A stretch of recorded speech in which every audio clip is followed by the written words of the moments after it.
Thank you, sir, for giving me the opportunity to speak. Actually, I'm from India. I teach here political science in India in a college, which is in West Bengal. But I have taken a topic which is pertaining to the issue of ethnicity, especially taking into consideration the Pakhtuns or the Pathans of uh, Afghanistan and Pakistan. Now, regarding the structure of my paper, I would like to introduce the topic, but conceptualize the issue. I will also identify the methodology, and then I will talk about the issue, and I will share with you my findings. And I would like to stick to my timing, so I will be a little quick and skip some of my slides maybe. So now to start with that. Why have I chosen this topic? To understand the relevance of ethnic politics in today's world, and I would like to present a case of ethnic identification and its implication in South Asian politics. Now, when globalization came, we all felt that a consolidated, comprehensive cultural, composite culture will actually rule the world. But with turn of time, we did not find that. We found that identity aspect, identity politics are coming to the fore, where the issue of ethno-nationalism, ethnicity, nationalism based on ethnicity, territoriality, border clashes are coming to the fore. Now, why actually this has happened? I feel that there is definitely a fear of homogenization, and I can understand this because I belong to the South Asian zone, where this Western perception of globalization might erode the identity factors, and that is why here in this part of the world we are, now studying more on traditionalism, value, or nationalism, ethnicity, etc. Now, I have taken mainly two conceptual understanding. One is primordialism, which means that uh, we might connect to others on the basis, on the virtue of a common bond, share a common bond, and these identities are the given identities which we get it since the time of our birth. Now, next is instrumentalizing identity. Instrumentalization are the situational concepts. We human beings will have several kind of identity factors. We may choose any one identity at that point of time and bargain for our share of power, share of, our power share mainly in the political structure on the virtue of this identity. Now, the question is whether we are assimilated to it or accommodated to it. If we are accommodated, then we don't have to fear. Okay, we can still keep with our identity. But if we are assimilated, there is always a chance that the dominant ethnic identity will prevail over the minority group. Now, therefore, I have some assumptions quickly that groups in search of a substantial position in power structure might take certain ethnic components into account, which are favorable in that situation, and identities are instrumentalized and can be used for political bargaining by the party state leader in hierarchy of power, especially by minority group. Even if it is a majority, political elites might also use the ethnic card to remain in power and subjugate others. Therefore, on the basis of this, I think I would like to deduce from these two theoretical assumptions, as I have already said. Now, regarding the case study, I would like to focus mostly on the Pashtuns or the Pakhtuns of Pakistan rather than Afghanistan. Actually, the Pashtuns are the ethnocentric people, and the green area signifies that they are both present in Pakistan and Afghanistan. In Afghanistan, they are the majority group, but not in case of Pakistan. It was basically, the the border, the international border, which have divided these two ethnic identities into two separate nations. Now, as I said that in Afghanistan, we find the Pashtuns in majority. We don't find that in Pakistan. Now, regarding the identification, now I would like to quote a veteran Pashto politician, Abdul Wali Khan. He said that I'm a Pashto for 500 years, I'm a Muslim for 1400 years, and I'm a Pakistani only for 40 years. So therefore, we understand these people are very much ethnocentric people who believe in Pakhtunwali, which is the code of conduct for them. This Pashtunwali or Pakhtunwali, it is based on pride. They have hospitality, honor, bravery, everything related to their ethnic identification. And they also had their own court system, which is called the Jirga. Now, they belong to the Hanafi school of Islam, and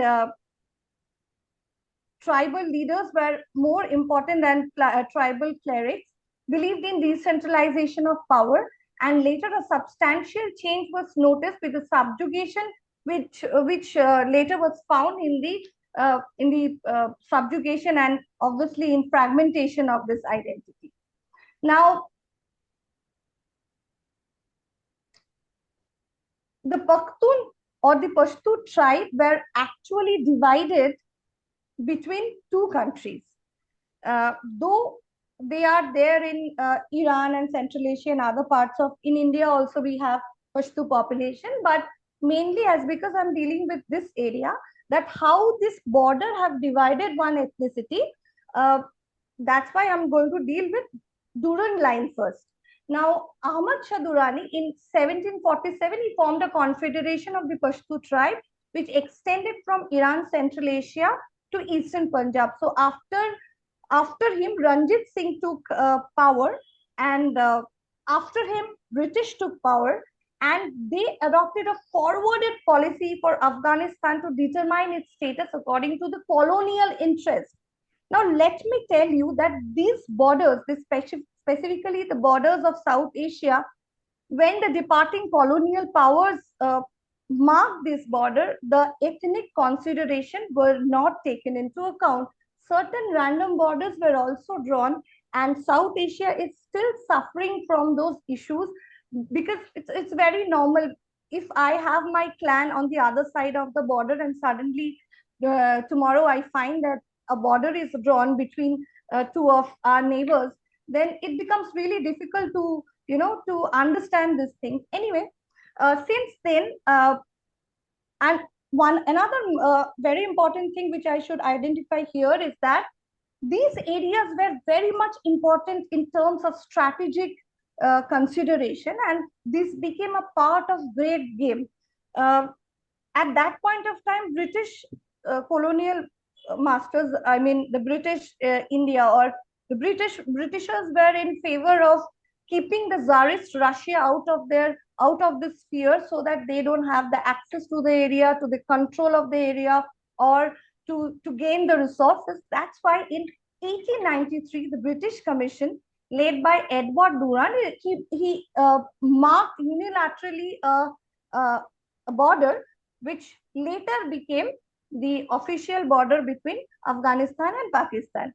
Afghanistan generally, even the contemporary relevance of this idea is that the Taliban government is not recognizing this as the border, whereas Pakistan is recognizing it. The reason is that the issue of Pashtunistan or Pakhtunistan, when the border were drawn, and after independence or creation of Pakistan in 1947, both the groups were divided across this border.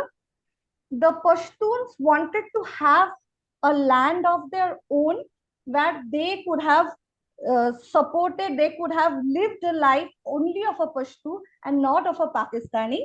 And even Afghanistan supported this context, because we have seen that in Afghanistan, this population was in majority. Now, in Pakistan, this idea or the claim to have a land of the Pashtuns, mainly I would say, came from Abdul Ghaffar Khan with the rise of Khudai Khidmatgar movement. Later, obviously, they were well absorbed in Pakistan, and they are having their own political party. They are also having their due share of power over there. Now, then therefore till now, then I have only said about the ethnic identity of this group. But what actually happened?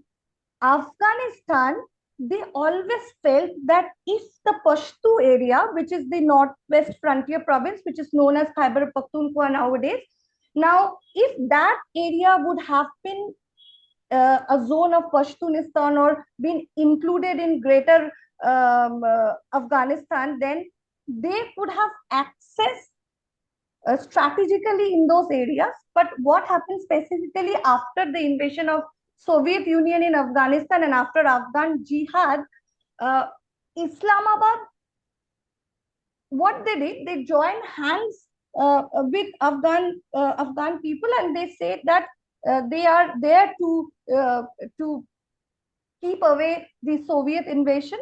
And what Islamabad did, especially Zia ul Haq at that point of time, that he said that on the basis of religious identity, these Pashtuns or the Pakhtuns can be made together into a coherent identification, and they, on the basis of their Islamic identity, now can, you know, can run or voice for or can keep away Soviet invasion from Afghanistan. Now, after the departure of Soviet Union, this area actually became a zone for, I feel that this area were always a zone for Professor Priyanka, last 3 minutes, please.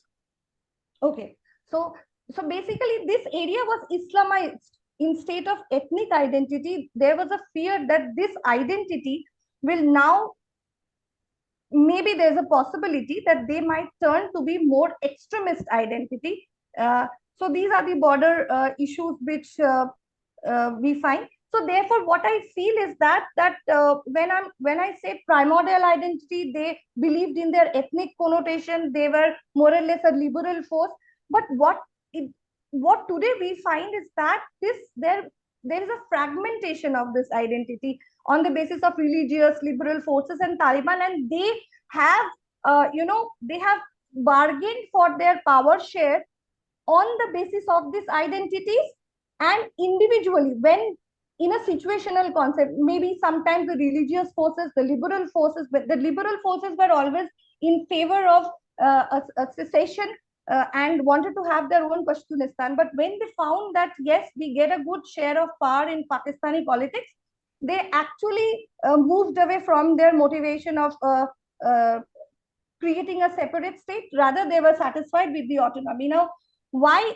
So the idea of Pashtunistan became dormant, but it is mainly after Taliban coming to power in Afghanistan, and they were not recognizing this line. I felt that the Taliban leadership is still having soft corner for the Brethans in Pakistan, especially the Tehrik-e-Talibani Pakistan may once again come to the fore, and they might challenge the establishment, and overall they might disturb the peaceful South Asian region.